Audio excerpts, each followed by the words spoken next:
ओम नमः सिद्धेभ्यः। ओम नमः सिद्धेभ्यः। ओम नमः सिद्धेभ्यः। मंगलम भगवान वीरो मंगलम गौतमो मणि मंगलम कुंद कुंदाद्यो जैन धर्मोस्तु मंगलम सर्वमंगल मांगल्यम सर्वकल्याणकारकं प्रधानं सर्वधर्माणां जैनं जयतु शासनं जैनं जयतु शासनम्।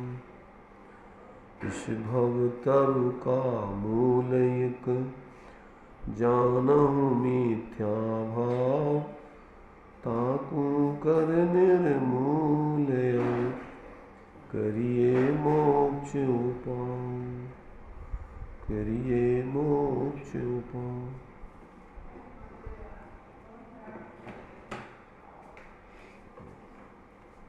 चर्चा अपनी व्यवहाराभासी के स्वरूप को समझने की चल रही है। यहाँ पर सम्यक दर्शन के जो कारण हैं, सच्चे देव सास गुरु सात तत्वाधिक,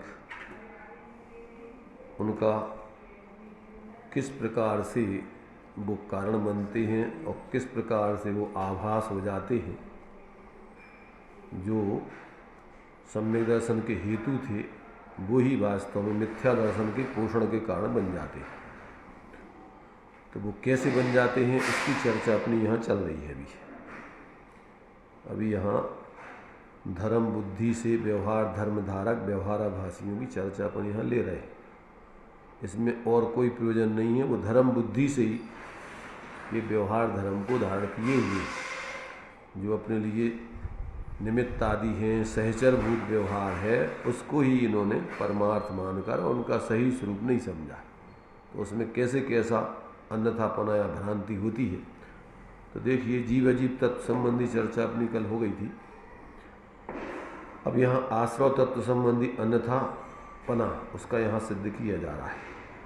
आश्रव तत्व का अन्यथा रूप तथा आश्रव भाव तत्व में जो हिंसादि रूप पापाश्रव हैं उन्हें हेय जानता है, हिंसादि रूप पुण्याश्रव हैं उन्हें उपादेय मानता है। परंतु यह तो दोनों ही कर्म बंधन के कारण हैं। इनमें उपादेयपना मानना वही मिथ्या दृष्टि है। वही समय सार के बंध अधिकार में कहा है, सर्व जीवों के जीवन मरण सुख दुख अपने कर्म के निमित्त से होते हैं। जहाँ अन्य जीव के इन कार्यों का कर्ता हो वही मिथ्याध्यवसाय बंध का कारण है। वहाँ अन्य जीवों को जिलाने का अथवा सुखी करने का अध्यवसान वह तो पुण्यबंध का कारण है, और मारने का अथवा दुखी करने का अध्यवसान वह पापबंध का कारण है। इस प्रकार अहिंसादिवत सत्याधिक तो पुण्यबंध के कारण है, और हिंसावत असत्याधिक पापबंध के कारण है। ये सर्व मिथ्याध्यवसाय हैं, वे त्याज्य हैं। इसलिए हिंसादिवत अहिंसादि को भी बंध का कारण जानकर हेय ही मानना। हिंसा में मारने की बुद्धि हो, परंतु उसकी आयु पूर्ण हुए बिना मरता नहीं है।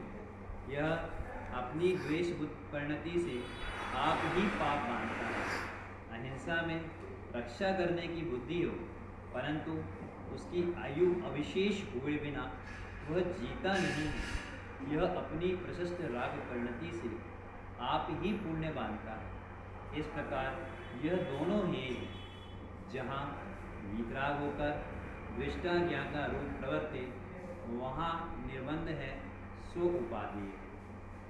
सो ऐसी दशा न हो तब तक प्रशस्त राग रूप प्रवर्तन करो, परंतु श्रद्धांत को ऐसा रखो कि यह भी बंध का कारण है। ये है श्रद्धान में इसे मोक्ष मार्ग जाने तो मिथ्या दृष्टि ही होता है। इसका जो है यहाँ तात्विक रूप और व्यवहारिक स्वरूप, ये दो चीज़ें अपन को यहाँ पर समझना है। तात्विक दृष्टि से एक वस्तु दूसरी वस्तु से अत्यंत पृथक है और एक वस्तु के भाव दूसरी वस्तु के किसी प्रकार से कर्ता धर्ता नहीं है। ऐसा जब तक प्रत्येक द्रव्य की स्वतंत्रता का बोध नहीं होता है तब तक निमित्त नैमित्तिक संबंध का यथार्थ बोध न होकर उसमें कर्ता कर्मपने का भाव रख कर के ऐसा मिथ्याभिप्राय जीवों के चलता है। तो अब यहाँ पर देखिए एक एक बात को थोड़ा गंभीरता से समझने लायक है। यहाँ पर ये कह रहे हैं कि आश्रव तत्व में जो हिंसा आदि रूप पाप आश्रव है उन्हें हे जानना और अहिंसा आदि रूप पुण्य आश्रव है उन्हें उपादेय मानना। परंतु यह तो दोनों ही कर्म बंध के कारण हैं। इनमें उपादेयपना मानना वही मिथ्या दृष्टि है। कैसी मिथ्या दृष्टि है? खोटी मान्यता, विपरीत मान्यता कि ये अपने लिए जो दोनों प्रकार के आश्रव हैं उन आश्रवों को पहले तो एक रूप से सामान्य रूप से उनको ही जानो, छोड़ने लायक जानो। फिर भूमि का अनुसार जब आप साधक दशा में रहेंगे तो पहले ये विपरीत मान्यता छोड़ करके ऐसा विपरीत पने की जानकारी, अपना ज्ञान मान्यता के संग संग ऐसा जानपना भी छोड़ करके अब आचरण में आपके जब तक पूर्ण वीतराग दशा नहीं होगी तब तक साथ में ऐसे आपके मंद कषाय आदि के जो कार्य हैं शुभ भाव वो साधक दशा के जीवन में चलते हैं। क्योंकि साधक दशा में तीव्र विपरीतता के साथ में तो मोक्ष मार्ग बनते ही नहीं है। समीचीनता के साथ में फिर अपने लिए भूमि का अनुसार शुभ भावों का और शुद्ध भावों का दोनों का जो है यहाँ पर जो है मोक्ष मार्ग में परिवर्तन होता रहता है। परंतु ज्ञानी जीव संपूर्ण आश्रवों को अर्थात जब तक वो पूर्ण रूप से वीतराग दशा को प्राप्त नहीं होता है तब तक वो विवेक रख करके अशुभ से बचते हुए शुभ में प्रवृत्ति करते हुए भी उस शुभ को उपादेय नहीं मानता, उस धर्म नहीं मानता, मोक्ष मार्ग नहीं मानता।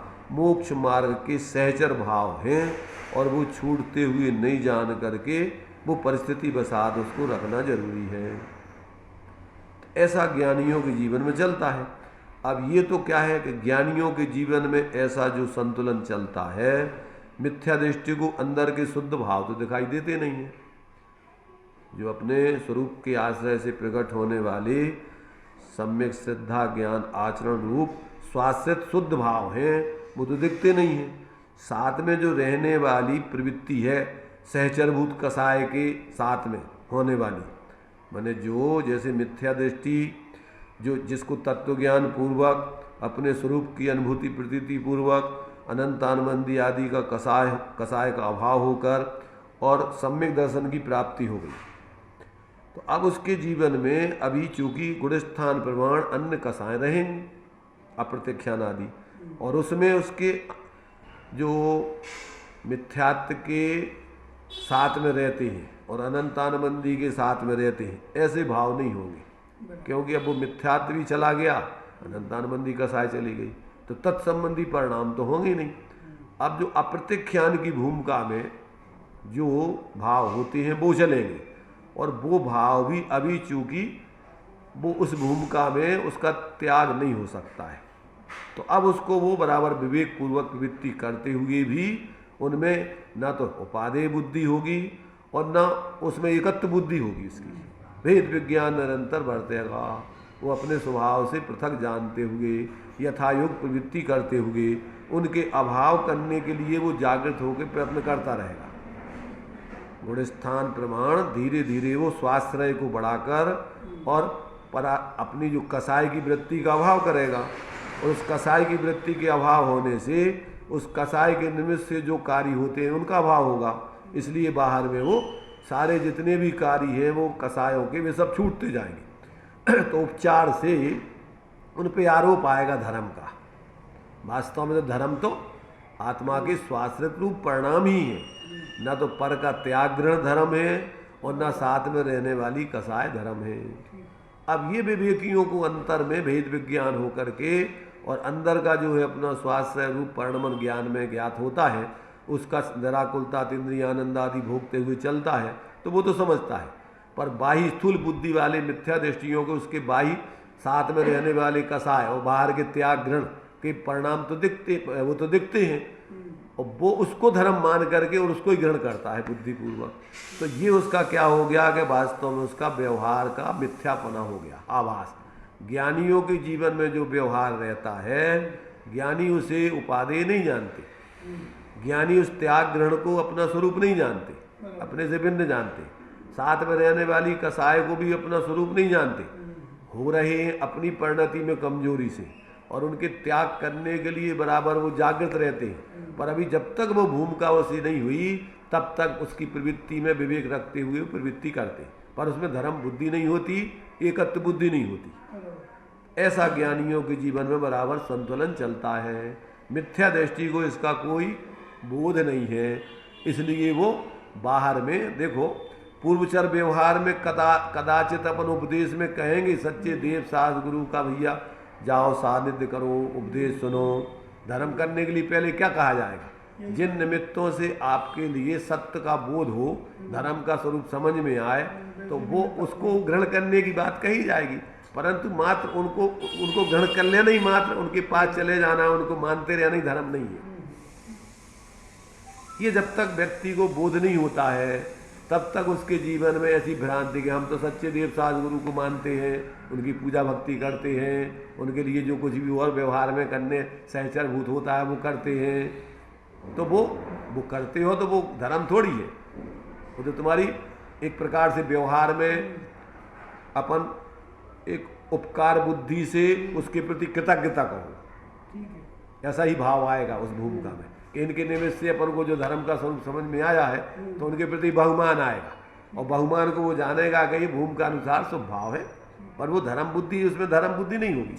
इससे पुण्यबंध होगा, आगे जाकर के हमें ऐसे अनुकूल वातावरण धर्म के मिलते रहेंगे, क्योंकि जैसे भाव करोगे वैसे सानिध्य मिलेगी, वैसे ही कर्म बंद होगा।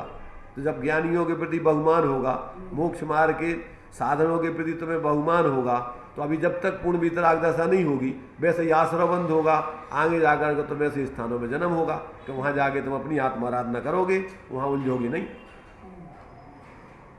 तो ये बात यहाँ पर अपन को बताई जा रही है। अज्ञानी को इसकी खबर नहीं है, इन निमित्तों में ही, बाहर के त्याग ग्रहण में ही धर्म बुद्धि हो जाती है। ज़्यादा से ज़्यादा उपवास कर लो, भोजन छोड़ दो। अरे भोजन छोड़ना धर्म नहीं है, ग्रहण करना धर्म अधर्म नहीं है। अरे जो तुम्हारा छोड़ने का भाव है, अगर धर्म बुद्धि से है तो पुण्य भाव है, और अगर ख्याति लाभ पूजा के लिए है तो पाप भाव है। लोक में प्रसिद्धि मान सम्मान के लिए है तो पाप भाव है, मिथ्यात्व भाव है। तो ये अपन को जब तक ऐसा विवेक नहीं होता तब तक व्यक्ति के जीवन में कोई संतुलन नहीं चलता। ज्ञानियों का सानिध्य भी वो जो है बस उसी उद्देश्य से व्यवहार, माने वो उसी में धर्म बुद्धि से करता है और उनमें मोह कर लेता है हमारे। अब जैसे वीतराग भगवान है, मोक्ष मार्ग पर चलने वाले गुरु हैं, तो वे किसके हैं? भगवान का उपदेश है वो किसका है? जैनों का। अरे वो तो जीवों का है, वो तो जीव मात्र के लिए उपदेश है, सब जीवों का स्वरूप है, बता रहे वो तो। और भगवान का स्वरूप ऐसा होता है। तो ये हमारे भगवान जो हमारा मंदिर केना व्यवहार है, उपचार है, पर वास्तव में तो भगवान का स्वरूप जैसा होता है वैसा ज्ञान में जानना, और निरंतर भगवान इसके अलावा और अन्य नहीं हो सकते। जो भी अपन ने पढ़ा देव गुरु शास्त्र आदि के संबंध में अन्य था, तो अब उनका बाहर से वो औपचारिक तो स्वरूप समझता है, पर अंदर में उनका मूल स्वरूप नहीं समझता, वो उसकी परीक्षा नहीं करता, भ्रम से जो है उनमें मोह करके चलता है। हमारे गुरु इनकी व्यवस्था हम नहीं बनाएंगे तो कौन बनाएगा? अरे तेरे बनाने से बन रही कि उनके पुण्य पाप के उदय अनुसार बन रही? यही तो बात चल रही है। यहाँ बता रहे, देखो यहाँ कहते हैं कि सर्व जीवों के जीवन मरण सुख दुख अपने कर्म के निमित्त से होते हैं। जहाँ अन्य जीव के इन कार्यों का कर्ता हो, वही मिथ्या अध्यवसाय बंध का कारण, मिथ्यात्व का भाव है। कौन किसका करता है? बाहर की व्यवस्था का भी, उसके अपने अपने उदय। ये तो समय सार का दृष्टांत दिया। तत्वार सूत्र में भी सूत्र है एक, सुख दुख जीवन मरणोपग्रहाश्च। ये पुद्गल द्रव्य के उपकार है। उपकार माने निमित्त। जीवन मरण शोक दुख ये सब इसका कौन करता है? ये सब कर्म के उदय उसके करता है। इसलिए जब तक इसको कि अन्य कोई जीव उसका करता धरता, उनको उनके कर्म के उदय से, समय सार में तो पूरी यही गाथा है। मैं जलाता हूँ, मारता हूँ, सुखी करता दुखी करता, अन्न को या अन्य जन मुझे करे, यह मान्यता ज्ञान है। क्यों ज्ञानियों को मान लो? देखो बोलते रहना तोताओं जैसा एक अलग चीज है, पाठ याद कर लेना, परीक्षा में पास हो जाना, अंदर अपने अंदर की मिथ्या मान्यता छोड़ के और अंदर में अपन ज्ञाता दृष्टा स्वरूप का आश्रय करके जीना, ये अलग चीज है। दूसरों को अब बता रहे अपन उसमें कि दूसरों को सुनाने लगता है, पर खुद ऐसा अपने को आप रूप भिन्न होकर अनुभव नहीं करता कि मैं ज्ञाता दृष्टा मैं स्वयं ही हूँ। जैसे दूसरों की बातें दूसरों से कर रहा हो, वेद विज्ञान जैसे दूसरे से दूसरे का वेद विज्ञान की चर्चा कर रहा हो, अपने को ऐसा नहीं अनुभव करता। सब ऐसे मिथ्यात्व के परिणाम उसकी धारा प्रवाह है। बाहर में क्षयुप संज्ञान में कितने ही भल्ले में, परंतु वो पराश्रित क्रियाओं में एकत्व बुद्धि आदि उसकी टूटती नहीं है। असमान जाति द्रव्य पर्याय में एकत्व बुद्धि छूटती नहीं है। मैं मुनि हूँ, मैं श्रावेदम मानता था मैं श्रावक हूँ, गृहस्थ हूँ, और होते मुनि। मुनि क्या है? मुनि कौन सा द्रव्य का नाम है? देखो व्यवहार में एक लौकिक व्यवस्था की दृष्टि से कहना एक अलग व्यवस्था है, और अंदर में अपन को उस जाति का मानना जानना ये अलग है, और प्रवर्तन उसी हिसाब से अपने आप में वैसे मुनि पने का दंभ करके जीना, पंडित पने के दंभ करके जीना, मैं विद्वान विशेष हूँ, मैं वक्ता विशेष हूँ, उसकी अलग बोल चाल चलना फिरना व्यवहार सब अलग दिखता है। थोड़ा सा भी उसकी अगर उस जाति की मान्यता की क्रियाओं में अगर सामने वाले ने व्यवहार में थोड़ी बहुत ऊंची नीच कर दी तो त्योरी चढ़ जाएंगे।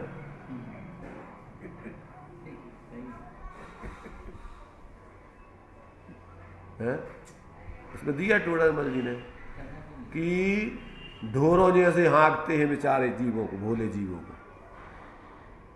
जैसे बरेदी ढोरों को डंडा मार के हाँकते, ऐसा जबरदस्ती कर्तृत्व स्वामित्व रखकर उनको अपने हिसाब से चलाते। तो ये जो है यहाँ पर बहुत अंदर से अपन को इस वस्तु व्यवस्था को पहले दिमाग में समझना चाहिए। फिर जीवन में गुण स्थान प्रमाण भूमिका अनुसार कैसा परिवर्तन होता है, क्या निमित्त नैमित्तिक संबंध है, कौन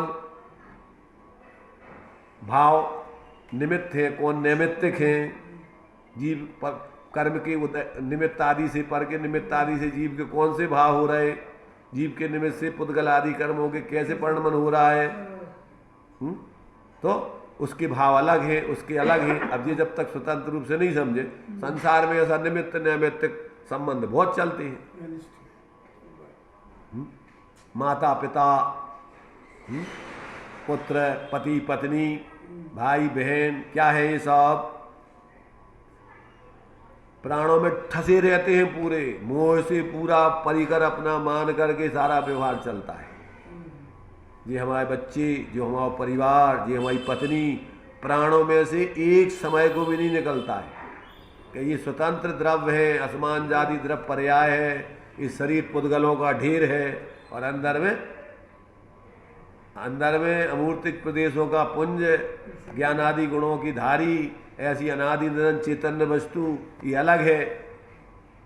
वो स्वतंत्रता द्रव्य है, ये स्वतंत्र है द्रव्य पुद्गलों के ढेर, और कोई किसी का है नहीं स्वामी। कौन विचार करे? कौन विचार करता है? प्राणों में बिल्कुल उसी हिसाब से व्यवहार चलता है। पति पत्नी, पत्नी देखो तो अगर मतलब तीव्र कसाई है तो तन गई पति का उन्हीं सब ही सब व्यवहार हुई है, और देखो फिर तिल मिलाना चालू होता है। क्या कह रहे? डर लगता कि नहीं लगता तुम्हें? नहीं, डर तो लगता है, कैसे नहीं लगता है? लगता है। वो है मालूम कि वो जो है चंडी देवी बन जाती फिर वो ये देखे नहीं है तुमने? तो हाथ में रुंड मुंड की माला गले में डाल करके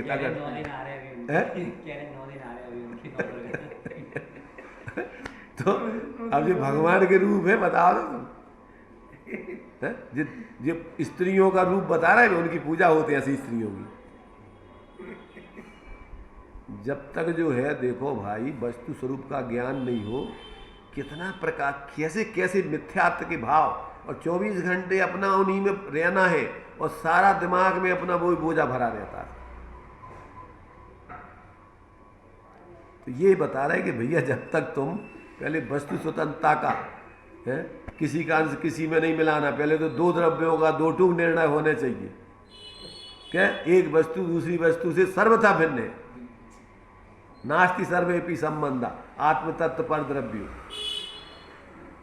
आत्मा का परद्रव्यों से कोई संबंध नहीं है परमार्थ से। ऐसा जब तक ज्ञान नहीं हो, और फिर अपने लिए उस अपने स्वरूप के जो कुछ भी परिणमन है, पराश्रय का परिणमन वही संसार है, और स्वाश्रय का परिणमन वही मोक्ष मार्ग और मोक्ष है। इतना सा तो काम ही है। जड़ चेतन की परिणति सब अपने अपने में हो रही है, अनुकूल प्रतिकूल, यही झूठी मन की वृत्ति है। एक वस्तु दूसरी वस्तु की नहीं, उसके परिणाम आदि के कर्ता धरता नहीं। तो ये जब तक ऐसा जो है सर्व जीवों के जीवन मरण सुख दुख अपने कर्म के निमित्त से होते हैं। देखो वो तो निमित्त से होते हैं, मतलब सुख दुख परिस्थिति बनना अलग है और भाव होना अलग है। भाव कर्मों से नहीं बनते। जैसे मान लीजिए पुण्य पाप के उदय से बाह्य अनुकूलता प्रतिकूलता बनती है, और उसमें सुख दुख का अनुभव जीव का अपना मोह का भाव मोह से होता है। इसलिए ये कहते हैं यहाँ सुख दुख जीवन मरण, तो जीवन मरण माने बाहर की परिस्थिति, और अंदर के भाव अपने को तन उपजत अपनी उपज जान तन न सदा आपको नाश मान, ये जीव का भाव है, ये कर्म नहीं है उसका करता। परिस्थिति बनना वो कर्म का उदय, वो अपने लिए कर्मों के उदय से बनती है, और भाव होना ये जीव के अपनी अज्ञान से अथवा ज्ञान से भेद विज्ञान पूर्वक होंगे कि भैया ये हमारे लिए बाहर में जो पहले अपन ने कर्म किया था, स्वयं किए जो कर्म शुभाशुभ फल निश्चय ही वे देते, स्वयं करे फल अन्न दे तो स्वयं किए निष्फल होते।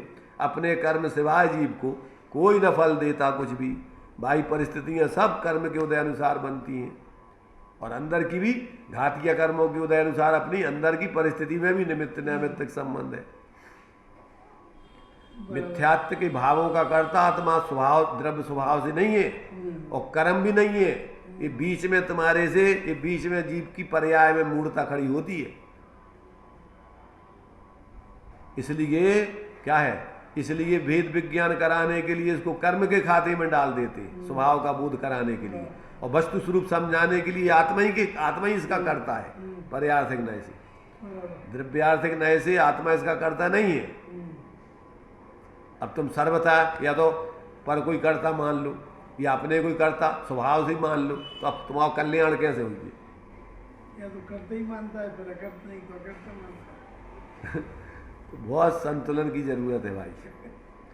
तो यहाँ क्या कह रहे हैं कि जब तक जो है यहाँ पर कहते हैं ऐसा इसको तत्व ज्ञान पूर्वक और फिर निमित्त नैमित्तिक संबंध का यथार्थ विवेक नहीं हो, तब तक इसके जीवन में विपरीतता चलती रहती है। रात दिन उसका सो अभिप्राय विपरीतता पूर्वक ही सारा, जो श्रीमद जी ने दिया, देखते ही जहर और पैर कदम रखते ही पाप, उसका देखना ही विपरीत है, देखने ही नहीं आता उसको। क्या पर में अपना पराया अच्छा बुरा देखना, ये मिथ्या कल्पनाएं हैं, और अपने को चेतन स्वरूप चिन्ह मूर्त देखना, और अपना कोई नहीं है अपन यही है, ये सम्यक देखना है। ये एक में जहर और एक में अमृत बरसता है, देखते ही अमृत सर्वांग न जात प्रदेशों से अमृत के झरने फूट पड़ते। देखने देखने में जहां अपने को चिनूरत देखो उते आनंद अमृत के झरने फूटेंगे सर्वांग। और जहां पर्व एकत्र ममत्व पूर्वक अपने को उनके कर्ता धर्ता आदि देखो उते ही क्या निकलेगा? जय विष आकुलता। सवाल काय का है? देखने मात्र का, दृष्टिकोण का। देखते ही अमृत बरसता है और देखते ही जहर चढ़ता है। देखने का तरीका है मात्र अकेला। जिसको देखना नहीं आता तो उसको तो रात दिन मरना ही मरना है।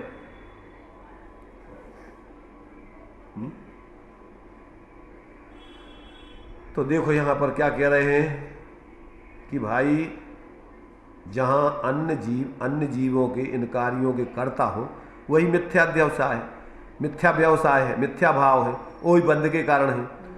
वहां अन्य जीवों को जिलाने का जो भाव है अथवा सुखी करने का जो भाव है, अध्यवसाय माने परिणाम भाव, वह तो पुण्य बंध का कारण है। और मारने का अथवा दुखी करने का जो भाव है वह पाप बंध का कारण है। क्या कहा? अब वो तो उसके तो कर्म के उदय अनुसार बनेगा। तेरा तो भाव तू अपना मिथ्या सोच चल रहा है, मिथ्या भाव चल रहा है। इस प्रकार अहिंसावत सत्यादिक तो पुण्य बंध के कारण है और हिंसावत असत्यादिक पाप बंध के कारण है। वे सर्व मिथ्याध्यवसाय जानो, वे सब त्याज्य हैं। ये सत्याधिक और असत्याधिक की बात समझ में नहीं आई। काई नहीं आई भाई समझ में? सत्याधिक तुमने भैया तुम सत्य बोल रहे हो, का सत्य बोल रहे हो? सत्य बोल रहे हो, मान लो तुम सत्य क्या बोल रहे हो, चाहे धर्म के बारे में बोलो चाहे लौकिक बोलो। काय का कारण है ये? धर्म है कि पुण्य बंधु का कारण है? जैसे आप बोल रहे भैया कोई जो है कोई किसी का करता धरता नहीं है, सब स्वतंत्र हैं, ऐसा बोल रहे।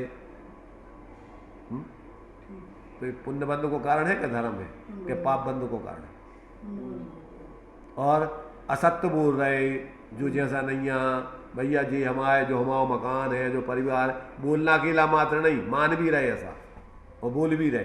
तो जो कौन से भाव चल रहे?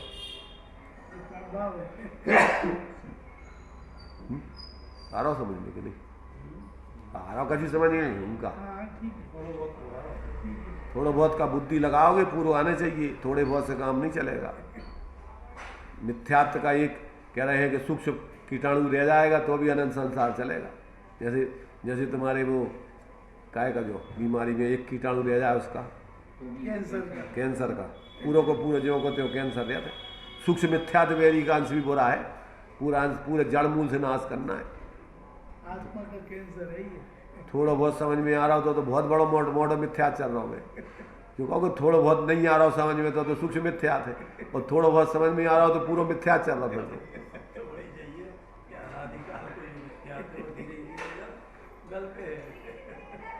सीधी बम्बार्डिंग होती है, धीरे धीरे नहीं लगा था, एक क्षण में पूरा लगा करके डायनामाइट और पूरी बड़ी बड़ी बिल्डिंगें ध्वस्त कर दी जाती है। इतने धीरे धीरे को काम नहीं है। दो टूक इधर का वो बस जड़ इधर के जीवस्य अन्य पुद्गलस्य अन्य इति तत्व संग्रह, जीव जुदा पुद्गल जुदा यही तत्व को सा और कछु व्याख्यांशु यही को विस्तार। दो टूक भेद विज्ञान होता है, ऐसा नहीं धीरे धीरे होता है। मैं हूं पर है खत्म। अभी अपन लोगों में बोलते हैं आज मेरी उनसे पत्नी से तू मैं हो गई कब झूठी बोलते रहते। तू मैं जानते हो क्या? अभी तक हम समझते कि तो हमारी हो हम तुम्हारे, अब समझ में आ गया होगा तुम हो हम हो, अलग अलग है अपन दो जने, एक दूसरे के नहीं है कोई भी। तू मैं भाई आज तक तुम्हारी है क्या? तुम्हारे भैया घर में तू मैं हो गई तो तू मैं वेद विज्ञान होगा भाव आज तक है? तो अभी तक तो हम मानते कि हम तुम हमारी हो हम तुम्हारे हैं। अबे तो एक अत्य बुद्धि चल रही थी, आज समझ में आओ कह रहे वास्तव में कोई किसी का नहीं है। उसका नाम है तू मैं हूं तू है, हमारा तुम्हारा कोई संबंध नहीं है। बोलना ही बड़ा मुश्किल है। नहीं बोलने की जरूरत नहीं है, समझने की जरूरत है, जीवे की जरूरत है। हर एक के साथ बोलना अपना स्वभाव नहीं है, जीना स्वभाव है अपना। किसी को बोलने की जरूरत नहीं है, काय हो बोल ले। ऐसा असंख्या तो मुख केवली हो जाते, बोले ही नहीं। बोलते ही नहीं है, सही बात है। तो यहाँ पर देखिए, यहाँ कहते हैं कि इस प्रकार से जो ऐसी विपरीत मान्यता है वही सब क्या है, तुम्हारे लिए पाप पुण्य बंध के कारण जो इस प्रकार के भाव हैं आपके लिए, दूसरों को सुखी करने के, दुखी करने के, अथवा जलाने के, मारने के, ये सब इनसे जीव पुण्य पाप बांधता है। और ये करता धरता तो है नहीं, समझ रहे ना। मारने का अथवा दुखी करने का देवसान हुआ पाप बंध का। इस प्रकार अहिंसावत सत्याधिक तो पुण्य बंध के कारण है और हिंसावत असत्याधिक पाप बंध के कारण है। ये सर्व मिथ्याध्यवसाय हैं, वे त्याज्य हैं। इसलिए हिंसादि बत अहिंसादि को भी बंध का कारण जानकर हे ही मानना। ये क्या मतलब हुआ? हिंसाधिपत अहिंसाधिक। अहिंसा दो प्रकार की होती है, एक होती व्यवहार अहिंसा, एक होती परमार्थ अहिंसा। यहाँ परमार्थ अहिंसा की बात नहीं चल रही, यहाँ कौन सी चल रही? दूसरों को मारने का भाव, जलाने का भाव, ये मारने का भाव हिंसा है, जलाने का भाव अहिंसा है। पर यहाँ परमार्थ से तो अपरादुर्भावा खलु रागादि नाम भवत अहिंसा तेषामेव उत्पत्ति हिंसा इति जनागम संक्षेपा। तो अपन को जब आत्मा में स्वाश्रय से राग द्वेष मोह के भाव उत्पन्न नहीं होने देना, वो परमार्थ अहिंसा है और उससे अपनी आत्मा का भला है। और जब तक अपने लिए जो आत्मा में शुभाशुभ भाव पैदा होते रहेंगे, वो सब आत्मा के स्वभाव का घात है। हिंसा ही है, परमार्थ हिंसा।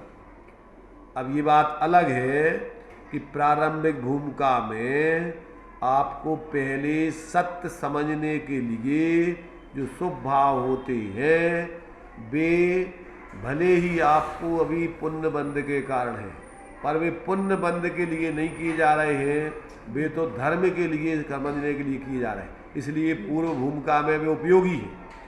परंतु जब स्वरूप ग्रहण करना है तो जे जे जहाँ साधक हैं ते तहाँ बाधक हैं। उन विकल्पों का भी जब तक त्याग नहीं होगा, सत्य के विकल्पों का, तब तक जब तक सत्य स्वरूप ग्रहण करके उन सत्य के विकल्पों का भी त्याग नहीं करोगे, तब तक जीवन में धर्म की प्राप्ति होने वाली नहीं है। सत्य का सूर्य उदय होने वाला नहीं है।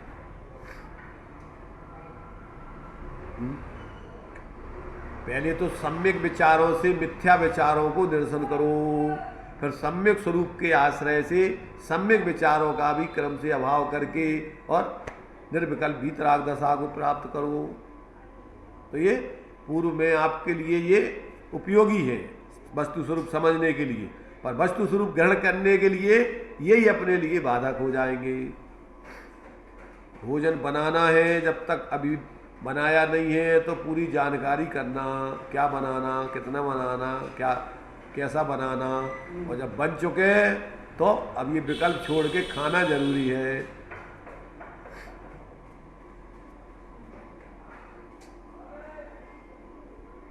तो देखिए इस प्रकार ये कहते अहिंसादि बत सत्यादिक तो पुण्य बंध के कारण है, अहिंसावत असत्यादिक पाप बंध के कारण है। ये सर्व मिथ्याध्यवसाय हैं, वे त्याज्य हैं। इसलिए हिंसादि बत अहिंसादिक को भी बंध का कारण जानकर ही मानना। हिंसा में मारने की बुद्धि हो, परंतु उसकी आयु पूर्ण हुए बिना तू मार नहीं सकता है, और यह अपनी द्वेष परिणति से आप ही पाप बांधता है। और अहिंसा में रक्षा करने की बुद्धि हो, परंतु उसकी आयु अवशेष हुए बिना वह जीता नहीं है।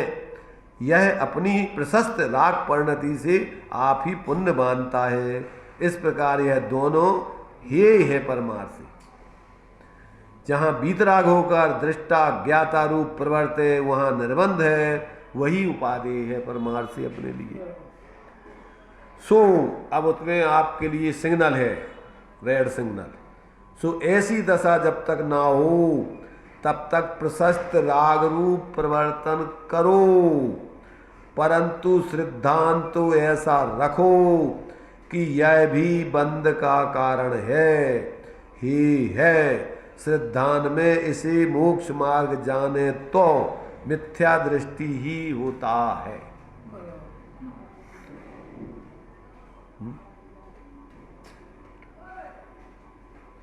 मंदिर जाना, स्वाध्याय करना, सत्संग करना, पूजन करना, परोपकार करना, पर क्या समझना श्रद्धा में कि ये भी भूमिका अनुसार अपने लिए पाप से बचने के लिए ये अपने लिए ठीक है, परंतु वास्तव में तो ये भी छोड़ने लायक हैं।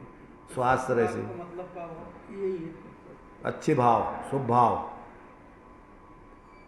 जो अपन को व्यवहार में जिनको अच्छा कहते हैं, परमार्थ से वे भी कैसे हैं? बिछोड़ है। पाप को तो पाप सारी दुनिया कहती है, पर पुण्य को भी पाप जानने वाले कोई बिरले होते हैं। ये समझना कि अपन को माने बहुत ज़्यादा बुखार हो वो तो बुरा है ही, पर थोड़ा सा भी बुखार रह जावे वो भी बुरा ही है पूरा। 99 डिग्री है, 105 से 106 से उतर के आ गया, ठीक है कि गलत है? गलत नहीं। उसकी अपेक्षा ठीक है कि भैया चलो 105 या तो 106 या तो चलो अब कम होगा, तो उसको अच्छा भी कहेंगे, परंतु ऐसा अच्छा नहीं कहेंगे स्वास्थ्य जैसा। उसको भी अपने लिए दूर करने के लिए सजग रहना है, नहीं तो फिर बड़ा रोग हो जाएगा, टीबी, कैंसर और बड़े बड़े। उसमें अगर तुम्हारे लिए क्या हो गया, संतुष्टि हो गई तो इस प्रकार से अब तथा मिथ्यात नहीं, हाँ, मिथ्यात अवरति कसाय योग। ये आश्रव के भेद हैं। उन्हें बाह्य रूप तो मानता है, परंतु अंतरंग इन भावों की जाति को नहीं पहचानता। वहाँ अन्य देव आदि के सेवन रूप ग्रहित मिथ्यात्व को मिथ्यात्व जानता है, परंतु अनादि अग्रहित मिथ्यात्व है उसे नहीं पहचानता।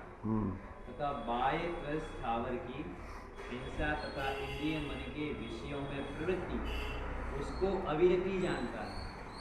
हिंसा में प्रमाद परिणति मूल है और विषय सेवन में अभिलाषा मूल है, उसका अवलोकन नहीं करता। तथा बाह्य क्रोधादि करना उसको कषाय जानता है। अभिप्राय में राग द्वेष बस रहे हैं उनको नहीं पहचानता। तथा बाह्य चेष्टा हो उसे योग मानता है, शक्तिभूत योगों को नहीं जानता। इस प्रकार आश्रमों का स्वरूप अन्यथा जानता है। तथा राग द्वेष मोह रूप जो आश्रव भाव है उनका तो नाश करने की चिंता नहीं, और बाह्य क्रिया तथा बाह्य निमित्त मिटाने का उपाय रखता है। सो उनके मिटाने से आश्रम नहीं मिटता। द्रविलिंगी मुनि अन्य देवालय की सेवा नहीं करते, हिंसा या विषयों में नहीं प्रवर्तते, क्रोधादि नहीं करते, मन वचन काय को रोकते हैं, तथापि उनके मिथ्यात्वादि चारों आश्रव पाए जाते हैं। तथा कपट से भी वे कार्य नहीं करते। कपट से करें तो ग्रेवेक पर्यंत कैसे पहुँचे? इसलिए जो अंतरंग अभिप्राय में मिथ्यात्वादि रूप रागादि भाव हैं वे ही आश्रव हैं, उन्हें नहीं पहचानता, इसलिए इसके आश्रव तत्व का भी सत्य श्रद्धान नहीं है। क्या कहा? मिथ्यात अवरति प्रमाद कसाय योग बंध हेतवा। तत्वा सूत्र में बंध के कारण ये आश्रव भाव बतलाए हैं। मिथ्यात अवरति, इसमें प्रमाद अभी नहीं लिया है, पर प्रमाद भी इसमें गर्भित हो जाता है। हिंसा में प्रमाद परिणति नहीं। ऊपर अलग से रूल दे दिया प्रमाद, हाँ, इनमें नहीं दो चार है। हाँ, अभी 4 देखो, कहीं 4 कहीं 5 बंध के हेतु। समय सारा आदि में 4 हेतु दिए हैं, तत्वार सूत्र वगैरह में 5 हेतु दिए हैं। तो वो उसमें कोई विवक्षा भेद है कथन का, बाकी उसमें कोई वस्तु स्वरूप का भेद नहीं है। उसमें कोई उनका माने सामान्य विशेष कहने में अंतर है, बाकी बात तो वही है सब। तो यहाँ पर ये कह रहे हैं कि जो 4 प्रकार के आश्रव बतलाए हैं, तो कहते हैं उनके बाह्य स्वरूप को तो समझता है, निमित्त नैमित्तिक संबंध वाले, पर अंतरंग की उसके यथार्थ स्वरूप को नहीं समझता। क्या नहीं करता कि आश्रव के भेद जो कहे हैं 4, मिथ्यात्व वृत्ति कसा योग है, उन्हें बाह्य रूप तो मानता है, परंतु अंतरंगिन भावों की जाति को नहीं पहचानता।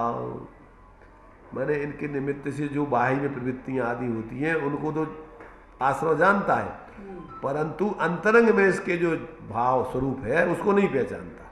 कैसे नहीं पहचानता, तो ये बता रहा, देखिए वहाँ अन्य देवादिक के सेवन रूप गृहीत मिथ्यात्व को मिथ्यात्व जानता है, परंतु अनादि अगृहीत मिथ्यात्व है उसे नहीं पहचानता। क्या मतलब, जो तुम्हारे लिए सच्चे देव शास्त्र गुरु आदि हैं, तो वो तो तुम्हें तत्वों को बताने के हेतु हैं, समझ रहे ना। सच्चे देव शास्त्र गुरु आदि हैं, वे तो तुम्हें तत्वों को बताने के हेतु हैं, और जो देव गुरु धर्म नहीं शास्त्र नहीं है, वे तुम्हें अतत्वों को अतत्वों में निमित्त हैं, अतत्वों को बनाने में मिथ्यात्व के निमित्त बनते हैं, पुष्ट करने वाले। तो कहते हैं वास्तव में बाहर में उनका त्याग तो करता है, परंतु जो अनादिकालीन अघृत मिथ्यात्व है, अघृत मिथ्यात्व माने तत्वों की भूल चल रही है, वो छोड़ता नहीं, समझता नहीं इसकी जाति को। इसलिए कहते हैं ये मिथ्यात्व का त्याग नहीं कहलाता ऐसा। कौन सा, कि जो यहाँ बाहर में अपने लिए जो मिथ्यात्व के निमित्त थे उनका तो त्याग कर दिया, माने पोषण के मिथ्यात्व के को तत्व आदि बताने के निमित्त थे उनका तो त्याग कर दिया, परंतु तेरे अंतरंग में जो तत्वों की विपरीतता चल रही है उसका तू स्वरूप नहीं समझता है।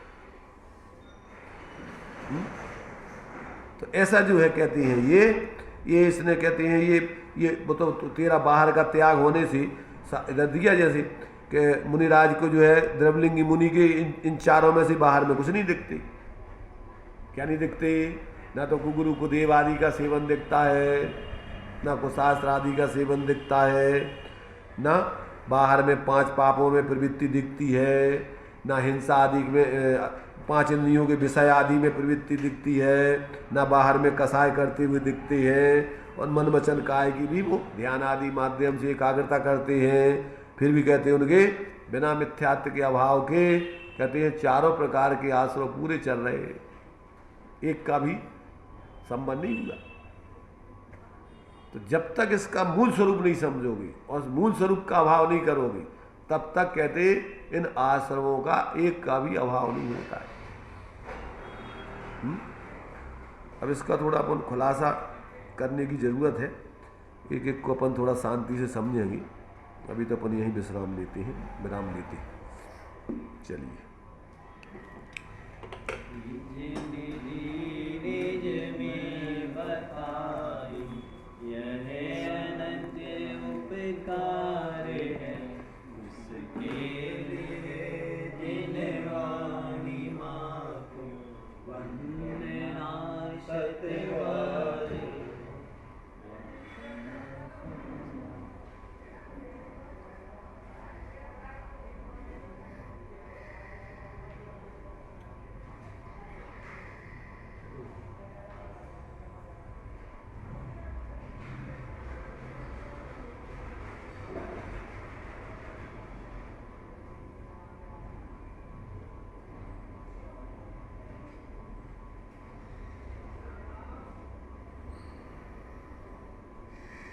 द्वादशांग निर्वाणी माता पंच परमेष्टि भगवंतों की।